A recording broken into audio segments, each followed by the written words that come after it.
Welcome to today's COVID-19 update. I'm Felicia Valenzuela. Thanks for joining us. We're speaking with the Honorable Minister of Health, Dr. Frank Anthony. So, with regards to Region 1, there was a lockdown. Could you give us an update on the situation right now? Well, currently we have a lockdown that is ongoing, and the decision to do that was taken jointly between the Region 1 Regional Task Force along with the leaders of the community. And that's because we have seen over the last few weeks an increase in cases. Region 1 overall, we have about 84 active cases. But in Guyana itself, we now have 53 cases. So you can see that's an unusually high number for one single area. And based on the information that we have now gathered, we decided that we are going to have a lockdown. We also, in preparing for this lockdown, we have sent in a special team to Guyana.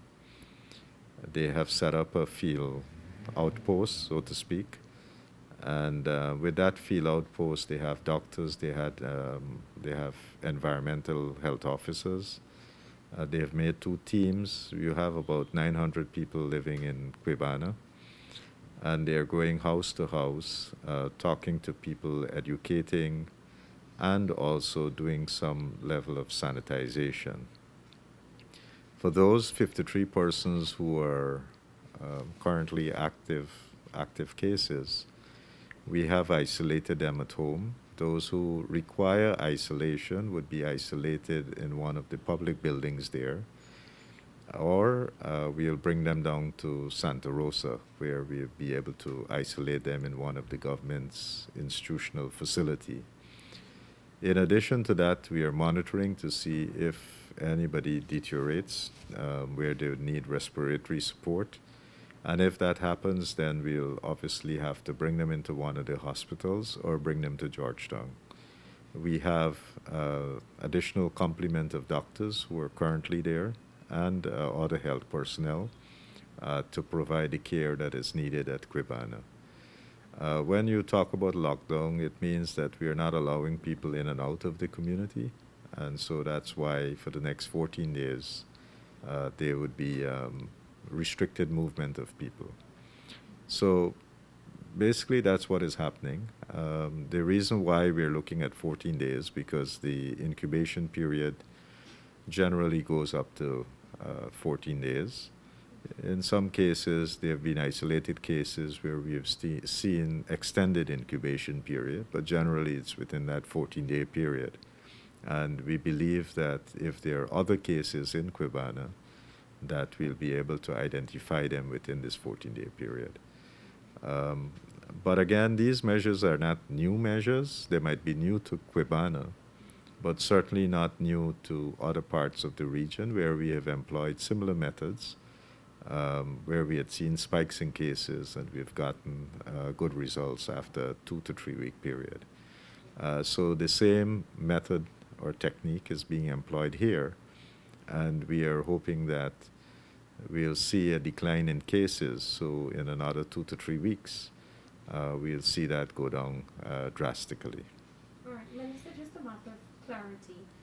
When would a lockdown be instituted? What are the key measures or reasons, rather? Well, basically, we look at the amount of cases that we have in a particular community. We look at the location.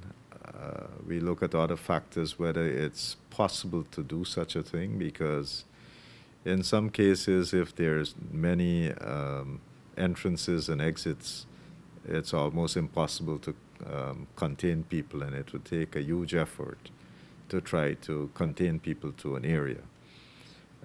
In areas such as Guyana, there are very few entrances and exits.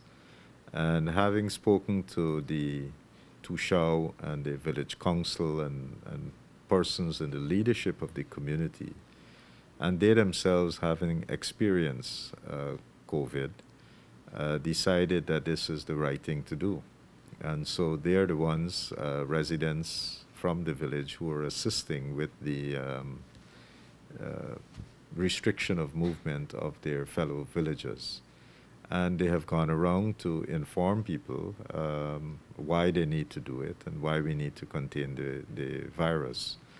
In addition to that, when you do lockdowns, one of the challenges that you have is that people would tell you that they need resources, they need food, and so forth. And in preparation for this lockdown, the offices of the regional chairman and the RDC in region number one would have worked with the community in providing them with food hampers and so forth. So for the duration that they'll be under lockdown, they should receive food hampers to take care of their nutritional needs. I noted that your team on the ground in Region 1, they're conducting education, the campaign basically, COVID Curve. I know this education is a large part of what you're doing now. And I know that the CDC and the police they were collaborating to do something in Region 6. I know this is an appeal that you've made previously for persons to work along with the ministry. Yes, and we continue to do that because we strongly believe that education is the way to go. And if we are able to raise people awareness about how this disease is transmitted and the precautions that you can take in order to prevent the disease, then we'll get more compliance. I mean, we have rules and laws that we can employ to be strict and so forth and give people penalties, but we want to reserve that for those really, really recalcitrant people. But I think the majority of persons would want to comply. What we need to do is to educate them and give them an understanding as to how these measures are protecting them. So we have been constantly talking about wearing the mask, and I think more people are now wearing masks than maybe a month ago. We have been constantly talking to people about keeping their social distancing. I think that too has become a little bit better. We can still do more in that area, but I think it's getting a little bit better. Again, we have spoken about sanitization, and we're seeing more and more businesses and other public entities who are making an effort to have sanitization put in place so that when you visit those businesses or offices, that there are these sanitizing equipment and so forth that are readily available so that people can utilize them. I think once we get more offices and so complying and giving these instructions and putting up guidelines in front of their offices and businesses, I think we'll get more and more people following the rules. So we need more partners in terms of highlighting these rules and then insisting that they be followed. And I think once we are able to do that, we'll get more persons complying with these rules. And it's absolutely necessary if we are going to protect ourselves against the virus. Recalcitrant, Minister, I think I learn a new word from you every day. So I need to take note of those. Now, our testing capabilities have increased tremendously. So there's a question that's being asked as to whether we will whether there is the need to increase more testing because some persons might be asymptomatic, if that's necessary. We are moving in that direction. As I think I had said in a previous interview with you, that our priorities have been frontline health workers, persons who have been hospitalized, and those with symptoms. And we are moving in the direction of ensuring that asymptomatic persons who believe that they have been exposed can come to one of the testing sites and be tested. So that's something that we are doing. We are also going to put a mobile unit out so that they can move in areas that we consider where we are seeing a number of new cases that we might want to test persons who are exposed in those areas. So we'll be putting out a mobile unit to go out and do these types of testing and sensitization. In addition to that, we have a few regions who, over the duration of the pandemic here in Guyana, has not been really big on testing. And so we are working with those regions to increase the amount of tests that they're doing and to try to understand what are the factors why people are not coming out to be tested in those regions. Because if we don't have a lot of tests in those regions, then we wouldn't get an accurate picture of what is happening. So that is an effort that we're making based on the records that we have. We have been able to identify these regions, and we'll work to ensure that we lift the testing capabilities there. In addition to that, we have reported to you over this period of time the work that we've been doing at the National Public Health Reference Lab. So we have increased our capacity there, and I'm now assured that we can do between 450 to 600 tests per day, which is a remarkable improvement. And so that's the kind of capacity that we currently have. And therefore, if we increase testing from various sites, we'll be able to process that quite easily.